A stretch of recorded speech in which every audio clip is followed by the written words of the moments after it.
ពុទ្ធោលោកហេងឡុងជំពាក់លុយគេជាង$33,000តែពេលនេះដូចបានកើតម្ដងទៀតព្រោះសម្ដេចតេជោជួយដោះស្រាយបំណុលអុកញ៉ាហេងឡុងទាំងអស់យោងតាមលោកអុកញ៉ាហេងឡុងបង្ហាញនៅលើបណ្ដាញសង្គមនាល្ងាចថ្ងៃទី6ខែមិថុនាឆ្នាំ2026នេះថាសម្ដេចតេជោហ៊ុនសែននិងសម្ដេចគតិប្រិទ្ធបណ្ឌិតជួយដោះស្រាយបំណុលរបស់លោកជាង$33,000ខាងក្រោមជាខ្លឹមសារទាំងស្រុងរបស់លោកហេងឡុងនាថ្ងៃទី6ខែមិថុនាឆ្នាំ2026បន្ទាប់ពីមានព័ត៌មានពាក់ព័ន្ធនឹងបណ្ដឹងរបស់ខ្ញុំបាទ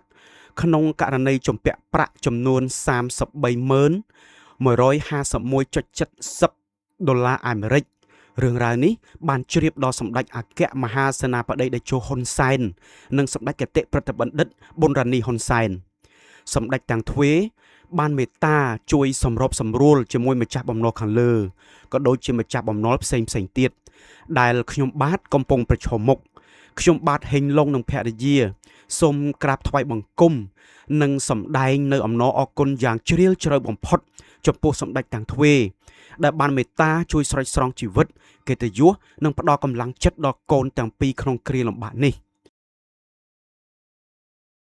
សូមបួងសួងដល់វត្ថុស័ក្តិសិទ្ធិក្នុងលោកនិងទេវតាឆ្នាំថ្មីសូមតាមជួយបីបាច់ថែរក្សាសម្ដេចទាំងទ្វេនិងក្រុមគ្រួសារឲ្យមានសុខភាពល្អបរិបូរណ៍កម្លាំងប្រជញ្ញមាយុយឺនយូរនិងបន្តជាម្លប់ដ៏ត្រជាក់ត្រជុំដល់ប្រជាពលរដ្ឋខ្មែរទូទាំងប្រទេសជារៀងរហូតសូមក្រាបថ្វាយបង្គំដោយក្តីគោរពដ៏ខ្ពង់ខ្ពស់បំផុតហេងឡុងនិងភរិយា